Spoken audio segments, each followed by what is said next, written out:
Niaje wadau, mko bie? Kumbuka ni Novemba, ni mkondo wa lala salama. Watu wa ushago, please. Tunataka hata kukuja huko nyumbani tupumzisha akili.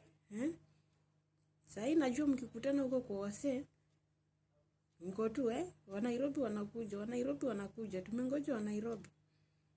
Hapo sasa ukifika nyumbani hakuna kutembea. Wenye unatembea tu kidogo unakutana na jamaa hapo, ni finye ka 50 niende huko kwa wazee. Wenye unamfinya kwa 50 akienda kwa wazee amejaza sasa. Akienda nyumbani hakuna kulala, amekuwa umbu kwa nyumba. Kesho yake unasikia tu huko kwa fulani hawa kulala kwa nyumba. Nataka tukifika huko at least tukue na freedom. Huko si ati tuko kwa raha. Msituone nyumbani tumekuja huko tumeng'ara, ndani ni kurahisi. Kama ni mjengo, umejua tumeanzisha msingi ya ghorofa 20. Unaenda wiki 2, the following day ukienda unapata already foreman yako hapo. Unasikia ati tunachuja watu. Tunapunguza watu.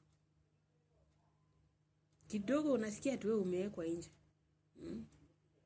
Na wewe ni fundi. Sasa inabidi sasa ukaa hapo urumishia hapo upige hesabu sasa kwa nyumba nikirudi naenda kufanya nini?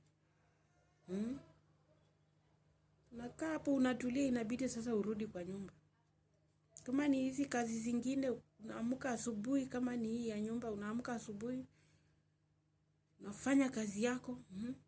Bosi anahakikisha umemaliza kila kitu na anakuja huko na mambo yake.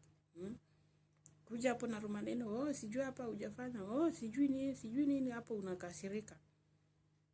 Unaenda unachukua tu kabaki kako kama nguo. Unaeka kwa mabeka basi unamwambia, nilipe hizi siku zenye nimefanyia mimi nikuondoke. Unasikia tu ati hapo, enda nitakutumia kwa simu. Inabidi sasa utafute kama uko na beshte yako hapo karibu hapo Nairobi, uende utulie huko kama bado unangoja kazi kwingine. So huku nje siku rahisi. Wewe usikae tu huko nyumbani ati yeye alienda kazi. Alienda tarehe fulani, mwezi imeisha. Leo amepewa mshahara. Please.